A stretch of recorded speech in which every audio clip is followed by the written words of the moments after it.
the biggest thing with the mind is that sometimes it's part of our thinking process. Is sometimes we tend to focus on what's wrong rather than on what's right. It's like when the children come in to me that have autism or ADH, I'm looking to see their intelligence. And once I can see, because these little guys come in, boys and girls come in, and they've got iPhones, iPads, and here I am going, my God, and I'm going, you're supposed to be ADH, you're supposed to have autism, and you see this, they're tapping away at something. And it's like a little girl that was with me recently, she was a twin. It was very interesting because first the twin was answering for her. I had to put the twin outside the room and just let her talk. And what she was good at was art. And she was brilliant at art. So at the start she used to hide behind the chair and she'd look out at me. And that was the closest I got to working to her in the first 2 sessions. The next session she sat up on her mother's knee and I was able to work her feet and chat to her. And dehydration, adrenal fatigue, low amino acids, these were all the common things I see with autism. You know, they're on too high a sugar, they're given the sugar because the parents want to keep them quiet, keep life passive, and they're given sugar. We one little 10-year-old, and he'd sit there with a big smile on his face, and he was like, butter wouldn't melt in his mouth. And I said to the parents, he's addicted to sugar. No, he's not really. And he would go around to his granny's, he would go around to his friend's house, and what would they give him? Sweets, cakes, sugar. Some mother and father didn't know anything. So eventually I said, right, get all the sugars and put them in a press. And he'd climb up and he got the sugars out. We realised we're starting to think, there's something not right here. He climbed up. So eventually the father put a lock on the cabinet with all the sweets and biscuits in it. And he went out and he got a hatchet out of the shed. Came in and made smithereens at the door to get the sugar. And then they were ringing going, this is a bigger problem than we thought. So this little girl, she was a twin, and what was interesting was one twin got all the enamel on her teeth and the other got none. I didn't realise that could happen with twins. So I had to grab what was good. This is what I do with children with autism. Grab what they're good at and I hold on to it. And every week she had to bring me a painting. And every week I would praise her and get her to explain the painting. And every week then I could work her feet. And she'd chat away to me and tell me about the painting and how great and what was it like to do it and what did this picture mean to her. And she would draw the most amazing pictures for me. And that's what I kept working on. What was she good at? But not focus on what she can't do. But everybody else in the world tell her that. Focus on what she can do. Focus on what she can do. And once I could do that, I could grow what she was good at. And that's the way I look at everybody that comes to me. I know they have a powerful unconscious mind. I know they have a powerful immune system. I know they have a powerful system that can repair itself. Give it 50% chance and it'll do it. And that little girl, I was in a garden centre, and it's got shops as well, and I was miles away. And next thing I looked up, there was this woman coming running towards me. And next thing, her 2 hands were wrapped around me.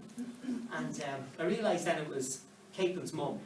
And I was saying to her, what's all this about? She said, for the first time in her life, she was in the garden playing. And the green is just across the road where all the kids play. She would never leave the garden. And the mother looked out, and Caitlin wasn't in the garden. She must be in the house. So she went around the house looking for her, no sign of her. And then she started to worry. And next thing she went back out, and here she was playing with the other kids. And that is sort of, it's life-changing. Yes. For people. And that's what I look for. Look for what you're good at. Look for what people are good at. Grab onto it and grow it. And that's the way I get results with children that have autism or have learning difficulties.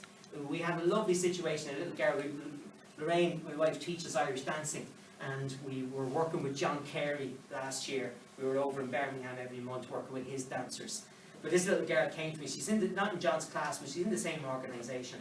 And she came because she had her ankle was at her. And I was working, and when I was working with her, I was asking a few questions. And I realised that she wasn't accessing into a memory recall. If you're right-handed, you will look up to the left to access memory recall. If you look up to the right, you're accessing construct, you're making something up. And down here to the left is emotions from the past, emotions from the future. And this little girl wasn't, when I'd ask her a question, her eyes would go everywhere. And she wouldn't look up to the left. And so the mother was sitting beside, and I said, do you mind me asking? I said, do you struggle with spellings? And the mother went, yeah. And the girl was looking at me going, yeah. And she says, can you tell that from the feet? And I said, no, you can't tell it from the feet, but I'm looking at you and said, you're not looking up to memory recall. So I said, you learn all the spellings, and then I said, you go into school, you do a test, and you can't remember anything. And she goes, yeah. I said, right, you're not looking up to the left. And I said, you're not auditory, right? So cat doesn't make any sense to her, right? Doesn't make any sense to me, that's how I know. I run on visual. I have to see the word. So what I get them to do is look up to the left and see the word and spell it forwards and backwards, forwards and backwards. And I usually get them to do it on like a 7 or 8 letter word. And get them to spell forward and back and see it as a picture, because they're visual. They're not auditory. We're a mixture. But some people are very auditory. They can hear us, good at picking up language. Some are very visual. So the next week, actually, she was back with me, and I was doing her feet, and I said, how did you do that with your man, the spelling? And she had a big smile on her face, and she said, the first time in my life I got it all right. I was going, brilliant, fantastic. And I was doing her feet down, and a few minutes later we were talking about something, and I came back and I said, what did that mean to you? Next thing, the tears came down the little one's face. And the mother goes, yeah, all right, all right. And she goes, I felt like the same as all the other girls. And I just it meant that much to her. The mother actually didn't realise even the extent, that the pressure that it had her under. And that's the sort of thing, when you see and you can watch and you can listen. So in other words, my very first course I did was the best, because I leave all my good and my shit outside the door when I'm working with people, and it just allows me to focus on every little thing. So I can pick up little things like that, which I'd be delighted with. I feel very proud.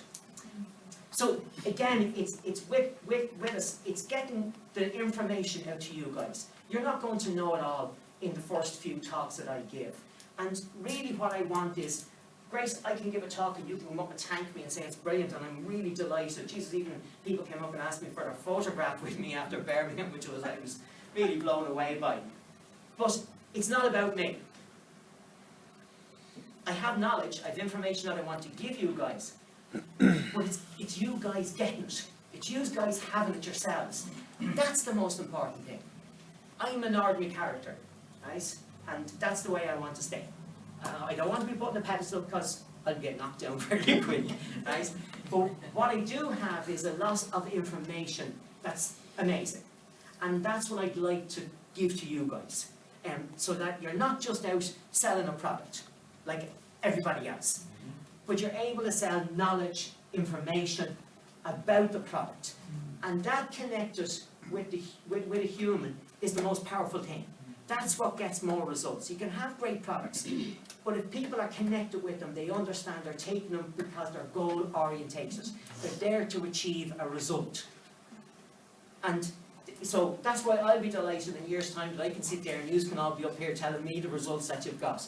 It's getting you guys to have that information, to have that knowledge, and this is what the talks are about. We can go into more depth as we move along. And give that knowledge to you guys so that you can be out passing it on to other people. It's the way I believe everything grows. So in other words, if I have a body of knowledge, information, and I'm not getting it all, that's no use. That's no use to anyone.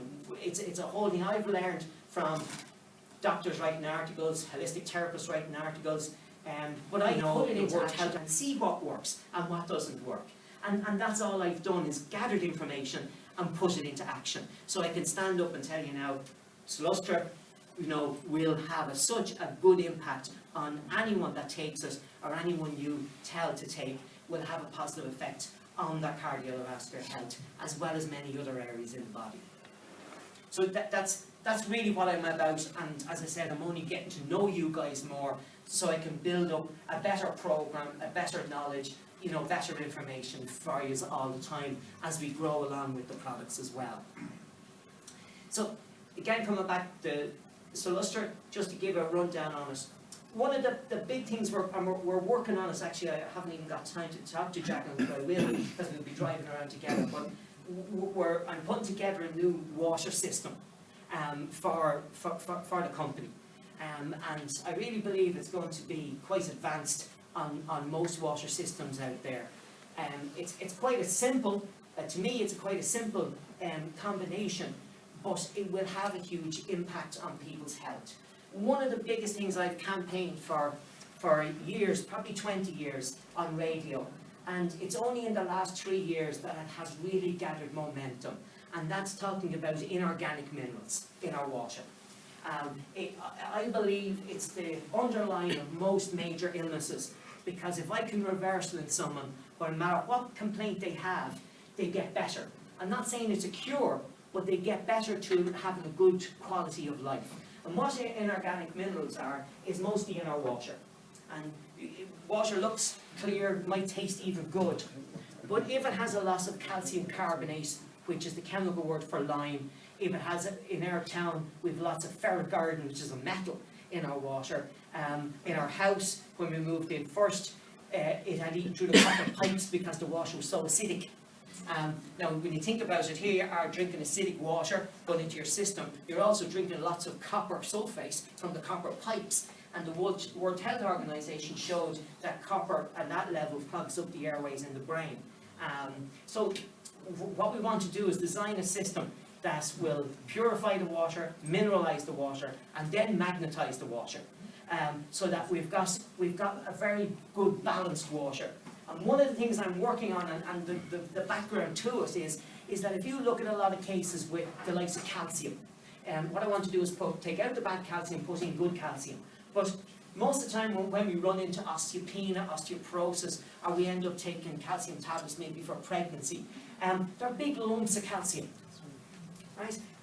Most of the time they're calcium carbonate. I was very lucky, a doctor in Blackrock Clinic picked up on a talk I gave on the radio, and she asked me, she rang me, says, why are you so much against calcium carbonate? And I sent her a lot of information, and she campaigned, and she went on national television with Tuberty, and she explained that calcium carbonate, the body can't actually break it down. It destroys the liver, it causes more problems than it does, and mostly women are given it for osteoporosis, osteopenia, and it actually only end up destroying their liver because it's a rock. I was in Barry's house the third time we met, and his wife had calcium tablets, and I asked him to pick them up, and he said, just the weight of them. And I said, yeah, that's because they're a rock. The drug companies go in and they buy, and natural companies do it as well, not just the drug companies. They go in and they buy limestone in a quarry, they bring it to a plant, have it crushed down into a very fine powder, put a white dye in it, put a calcium and magnesium coating on it, and they sell us as calcium tablets. If I asked you to go into a quarry and take a chunk of a rock, would you? No way. You do that. Had it sell. But yet they do this, it's very cheap, but it destroys people's system. And I say to people, you know, if you've got calcium carbonate at home, give it to someone you don't like. It's a rock. Ferric iron is the same thing. It's the same iron that makes an iron nail. How are we meant to digest an iron nail? So a lot of these minerals are sold, and they're nice packaging and nice things. As I said, sometimes they look good on a label, but we really can't digest them or break them down. So in water, the water's traveling through rock, so it depends on what type of rock it's going through. It could pick up manganese, ferric iron, it could pick up calcium, it could pick up cadmium, a multitude of minerals. But the one thing they're missing for us to digest them and absorb them is carbon. They don't have carbon. So when a vegetable or a plant grows, it takes the inorganic minerals out of the earth, and it adds carbon to break them down. So when we eat the plant or the vegetable, now it's converted into organic calcium, calcium the body can use. The big thing is, when people run into osteoporosis or osteopenia, they suddenly think, or they're told to take loads of calcium, 500 milligrams of calcium. And that's okay to a certain degree if it's good calcium, but the problem with it is that if you take a large amount of calcium, it upsets a little ball cock in the blood. So a lot of calcium comes in, the little ball cock is checking it, and suddenly if loads of calcium comes in other words, if you drink milk, right, which is a hard form calcium caseinase, it's the protein and the calcium put together, we don't absorb much of it. So if you have a lot of milk, suddenly a signal is sent to the brain and says, hey, there's loads of calcium coming in, get rid of some of the calcium out of your bones. Now it gathers it all up and it starts flushing it out of your kidneys, but what comes in might be only half a gram of calcium, what you flushed out might be 2 grams. So this is how drinking milk actually can give you osteoporosis. And people often used to, 20 years ago, they used to say that, especially in the country where there's a lot of cows, they go, what? Are you mad? But if you look at all the countries that don't have osteoporosis, osteopenia, fractures, they're non-dairy countries. It's all the dairy countries have the problems with bones and fractures and this, and why? Because of this little level in the blood that's always checking to make sure that we don't have too much calcium. So what I want to do with the new water system is to be able to add in calcium very slowly over the day. So every time you drink your water, you'll get a little bit of calcium that won't upset the ball clock in your blood. So, but yet you'll be getting calcium when you drink your water, but it'll be added in at such a level that it won't upset your system, and the body will accept it. And of course, we want the right form of calcium to be put in the water, not the wrong form of calcium. So David Bobbis is a man in Ireland. He has a company that makes kitchens for McDonald's, turns over 400 million a year, be nice, and he suddenly realised his health wasn't good. And he was in America, and someone said to him, why don't you go and get a calcium count done? He never knew what a calcium count was. So off he went and he got his scan done, a calcium count, and he was something like 7 times over the level of calcification in his body. And he wondered, I get checked in the main hospital in Ireland every year. No one ever pointed that or told me that that was happening in his system. So he got fascinated and he studied it, and eventually he made a program. You can actually Google it. It's called Heart of the Matter. And it's all about the heart and calcification. And it shows like a little piece of calcification, and it's on a glass dish, and the cardiologist drops it, and it's like a piece of metal hitting the dish. It's that hard. It'll give you an idea of how it can actually form in your system. And he thought he'd produce this program, and the cardiologists in Ireland would be going, David, you're an amazing man, thanks very much. This is because in America they realise if you can catch someone with high calcium levels, you can catch them before they take a stroke or a heart attack. So if you're an astronaut and you get calcification, you're not allowed to go to space, because they lost one astronaut because of calcification. It moved when he was in space and just caused a complete blockage. Calcification builds up in the wall of your artery. And the problem with it is that there's different forms of calcification. You could have lime, you could have manganese, you could have a mixture. So some are softer than others. If when I'm working with people and I'm working out their neck and their shoulders, again, if it's lime or if it's magnesium based, I can get it moving pretty good. If it's metal based and it's connected maybe with lime, different story. I need something to be able to break it down before we even start working on it. So what David Bobbis realised was calcification can build up in your arteries. This explains quite well. He has produced another program that NASA took part in, a second film. I haven't got to see it yet, but this one was very good. So it can build up in the wall of your arteries, and it might be only causing a 32% blockage. The problem is you can come in and get checked with Lorraine, and she'll tell you, yeah, your heart is working perfect, might be signs of maybe slight hardening, nothing to worry about. You can go in and get your angiogram done in the hospital, and they'll tell you, oh, you're grand, there's no sign, small tightness, it's just your age, go home. And that person could be, and this actually happened in Birmingham, a guy from Ennis came up to me to tell me this. You could be walking down the steps of the hospital, and calcification, at any given time, nobody can predict it, can explode. Bang, you're gone. 100% blockage. And that's the problem. And I work with people with calcification, and some of them will have no calcification in their arteries. They'll have it all in their knees, their ankles, every joint in their body, but it mightn't get in, and sometimes it gets into the artery wall. It's not predictable. But the problem is, if it's in your artery, it can explode at any time. And that's why you can have people, like our footballers, you see them getting checked, they're getting massaged, they're getting looked after, they have the best medical care. The cardiologist will tell them, they check their heart was perfect, they run out onto the football pitch and bang, over they go. Calcification exploding is one of the biggest things. I've campaigned for years and years, and I'm so delighted now that there's so much knowledge in the last couple of years. The World Health Organization puts it down as the #1 reason for dementia, calcification. So, if the product is there to break down calcification. The enzymes taken with the product will definitely break down calcification in the arteries and clean us out. Lorraine, she won't mind me saying this, when I met Lorraine first, they were treating her for asthma, and she actually had 2 major blockages in her arteries. And 29 at that stage. And again, inhalers, steroids, would come home every day and fall asleep, couldn't understand it, did her Irish dancing, very fit, and what it was that her water was very high in ferric iron. She had two major blockages, and it took us 9 months to clean them out with the powders. Her arteries became 100% clear. So, even sometimes testing people doesn't give us the proper information. And that's why, if I know people are on the powders, I know they're going to get results. If there's something there that needs to be flushed out, I really believe it'll do the job for the person.